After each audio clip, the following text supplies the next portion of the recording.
एक दिन ना हम कहीं से वापस आ रहे थे और सामने मुझे बर्गर की रेडी दिखी और इतनी अच्छी खुशबू आ रही थी, तो मैंने रजत से कहा प्लीज़ गाड़ी यहाँ पे रोक दो, मुझे बर्गर खाना है। और रजत ने एकदम से मना कर दिया कि नहीं नैना, बाहर का कुछ भी नहीं खाना है, तुमको घर पे जो भी बनाना है तुम वो बना के खा लेना, पर बाहर का कुछ नहीं खाना।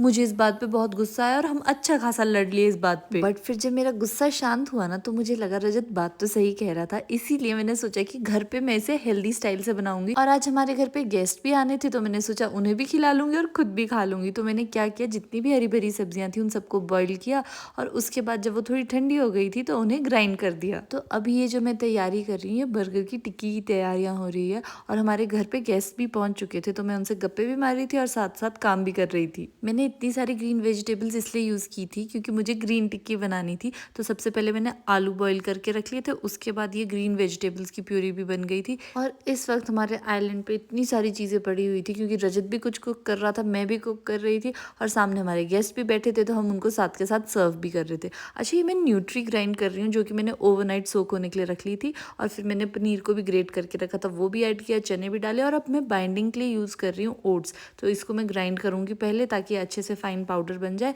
फिर उसके बाद इसको आटे की तरह मैं गूंद लूँगी ताकि मेरी टिक्कियाँ एकदम परफेक्ट बने। वैसे अगर आपके मन में भी ये इच्छा आ रही है कि आपको ऐसी टिक्कियाँ घर पे बनानी है, तो इसके लिए आप कोई भी वेजिटेबल्स यूज़ कर सकते हो। और मैंने बाइंडिंग के लिए ओट्स इसलिए यूज़ किए थे क्योंकि जब मैंने ग्रीन वेजिटेबल्स की प्यूरी बनाई थी तो वो कुछ ज़्यादा ही लिक्विड हो गई थी। अगर आप थोड़े एक्सपर्ट हो ना, तो आपको बिना बाइंडिंग के, आई मीन बिना आटे के, ओट्स के आटे के भी आप बना सकते हो। वैसे आलू और पनीर की बाइंडिंग भी बहुत अच्छी बनती है।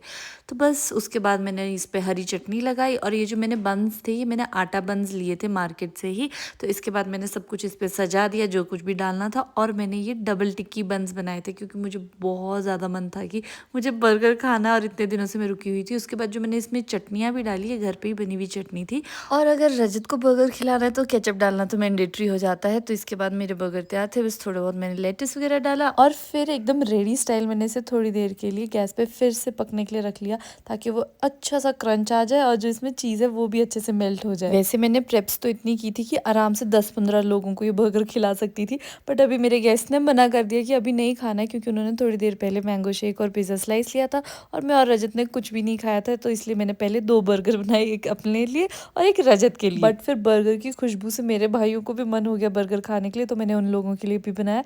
और अभी मैं आपको एकदम ऑनेस्ट रिव्यू देती हूँ कि ये बर्गर कैसे बने थे। बहुत टैलेंटेड हूँ मैं। बहुत ही ज़्यादा